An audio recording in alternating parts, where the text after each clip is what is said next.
Okay, so I at least feel obligated to cover the Raw, the last Raw before SummerSlam.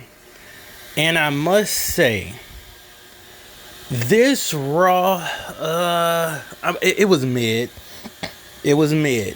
But, you know, I like the dynamic of it. I like the dynamic of it. So I'm going to go through and try to make this brief because, it was a throwaway Raw, but it was mid. It was a mid Raw. So, to start off, we had the Hulk Hogan tribute. And I will say, I honestly think WWE does listen to, independent YouTubers. Because a lot of independent YouTubers were saying, hey, give us an actual tribute with a song in the background and not just some narration. And boom, they did it. So, they listen. Next, Jey Uso comes out. Like I said, I made a video on the yeet fatigue, and we still have that yeet fatigue. But great that Paul Heyman came out there and interrupted it, and they didn't go for a second time around. It's just too much yeeting. But Paul Heyman basically came out there and said nothing. But what he was trying to get across was, why would you team up with Roman Reigns after, all that stuff they've been through? Well, Paul Heyman, you were there during War Games and stuff. So to just blindly think Jey Uso is an idiot, you're really only playing on the emotions of kids at that point. Anyone over 15 understands why Jey Uso is teaming with Roman Reigns. Next, and this is the type of stuff I like. This is the type of stuff we should be getting. We get a mixed tag team match. We don't get that all the time. And honestly, just looking at it, we get AJ Styles and the Kabuki Warriors versus Dominic, Raquel and Roxanne Perez. Now, just to be honest, the people in this match are awesome. This actually, hear me out, could have been a PLE match if they wanted to. This match could have been a 10 out of 10 match, but everyone in this match, or some people have to make it to SummerSlam, Sunday, Saturday and Sunday, so they couldn't go all out. But if we would have gotten this match last month or all those months where, AJ Styles and Dominic wasn't even on a PLE, we could have got, this awesomeness. But, I have to rate this match as a C. In Raw terms, it was an A, but overall, it was a C. Just because they couldn't go all out like they wanted to. They have to save the good stuff for SummerSlam. And is it just me, or is Kairi Sane not going to hit the original insane elbow anymore? Like, is that, is her body can't take that impact? Are people complaining? She's doing variations of it, but give us the original insane elbow, please. It's the best looking elbow drop in history. Yeah, you have Macho Man. Yeah, you have Shawn Michaels. Their elbow drop is not the insane elbow drop. Only Kairi Sane could hit that. Next, next we have an AJ Styles and them won. So Dominic is probably going to retain at SummerSlam. Next, you have Sheamus versus Grayson Waller. Of all the talent that you have in WWE, why are we wasting Grayson Waller and Sheamus? You know, they just hinted off screen A-Town Down Under broke up. You know, why didn't we get, you know, possibly the New Day helping Grayson Waller and, you know, Rusev coming out, and then maybe, you know, Austin Theory or something making an appearance? I mean, you could have saved it. If he's really injured or something like that, save this.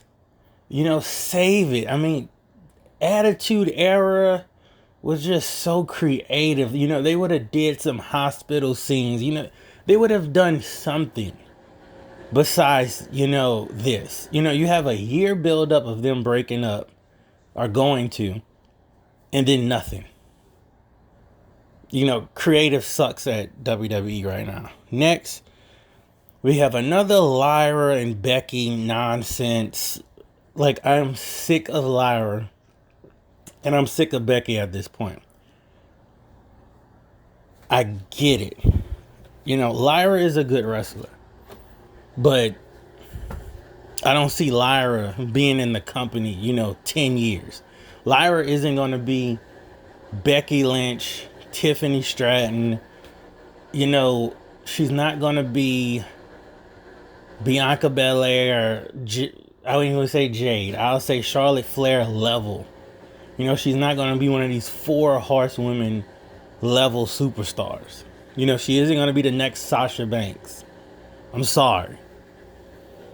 You know, will she get women's champion one day? Probably so. Probably will. But, you know, no, I don't see, no one really cares. I mean, they wrestle okay, but, you know, Becky was never a great wrestler. She's a brawler. Okay? Next, another awesome,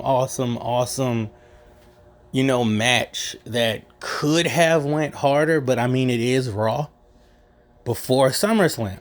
Why can't we get this, you know, months before? You know, Rhea Ripley, Io Sky, Stephanie, and Nikki Bella, you know, defeated Naomi, Chelsea Green. Well, Naomi, Chelsea, and the Secret Hervis. Perfect. I mean, match awesome. I mean, heavy hitting name. Could have easily been on a PLE and let them just go hard, do their thing. But like I said, it's good on paper. They could have went harder, but they got to save it for SummerSlam. You can't get injured before SummerSlam. I want to give it an A+ match, but let me just go ahead and give it a B. I'm gonna just give it a B. You know, it's A for Raw, but B overall. We know they could have did way better, but they chose not to.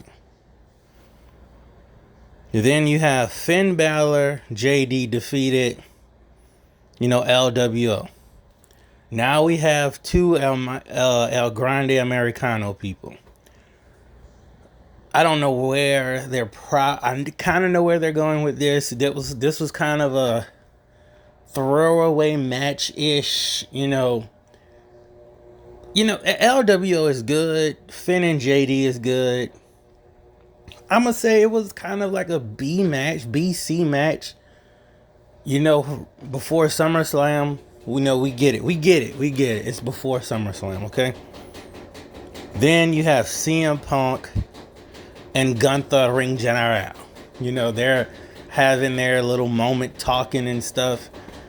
You know, I don't know how many times they're going to make Gunther weak.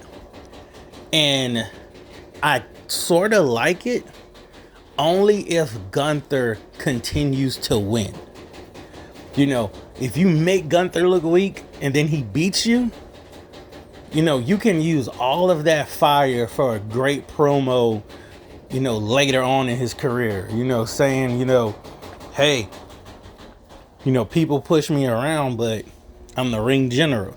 Like, basically, if you want Gunther to turn babyface anytime in the future, keep booking him how you're booking him, letting people push him down, do all of this to him, and hey, you know, he either can turn very more heelish, even more heelish than what he's supposed to be, and do some like Naomi type proceed with caution type thing. I mean, don't do proceed with caution, but you know, turn Gunther into a monster.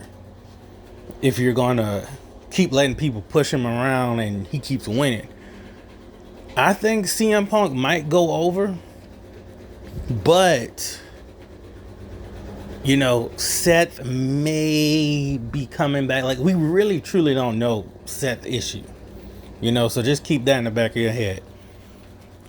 Next, you know, Jey Uso defeats Bronson Reed by disqualification.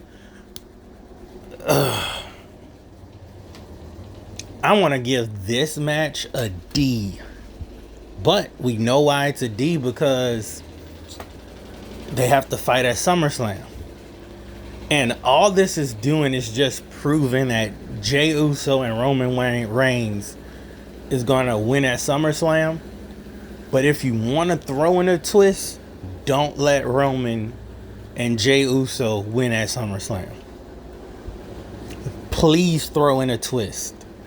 You know, they almost have to throw in some kind of plot twist right here.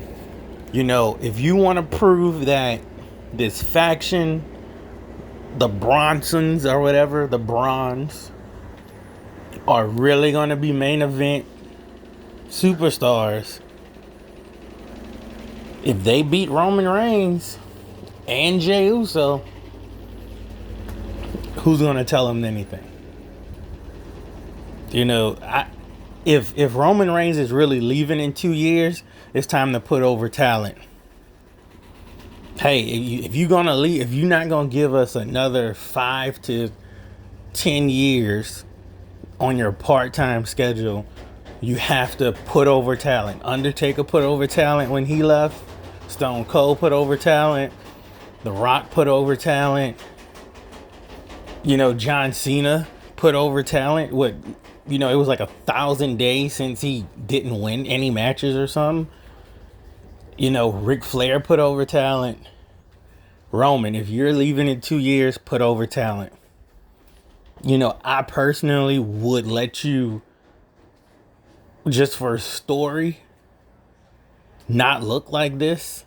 If you're going to give us 5 years, you know, maybe you could put over talent now and then go on one more run and then leave. John Cena's doing it right. Hey, I'm retiring. I'm winning these matches. Last match, I'm probably going to lose. But I have no problem with Roman Reigns looking weak right now. You know, if you want to hurry up and retire, put over talent. But I mean, that's it. Some people might disagree, but hey, Roman said, what, 2 years, 2027, he was leaving or something. That could be a rumor, but didn't sound like a rumor to me. But hey, you got to put over talent, bro. On a scale of 1 to 10, you know, this Raw was probably like a 5. But on paper, this would have been a 10. On paper, this was a 10. You know, if I could get this Raw, maybe like right after a pay-per-view or something, you know, and they could have came hard like they wanted to. I mean, honestly, this Raw probably could have been a PLE if they would have let the wrestlers go hard as they should. You know, they could. It honestly could have been. It really could have been. Maybe the only thing I might have would have switched up was maybe Austin Theory having something to do with this match. You know, with Grayson Waller match. Maybe run in masked up and then unmasked like R-Truth be doing, or the Usos. You know, that's probably the only thing I would have changed. I would have just let them wrestle full potential wrestle, and boom, this would have been an awesome PLE to watch. But you know, we don't get that kind of booking with WWE anymore. I'm keeping this at 15 minutes Like, comment, subscribe for more. I got more videos coming out. Go look at my other video. R.I.P. Hulk Hogan. Hulk Hogan didn't deserve to have his death celebrated. That's wrong as hell. It was kind of funny to watch people crashing out, but RIP Hulk Hogan.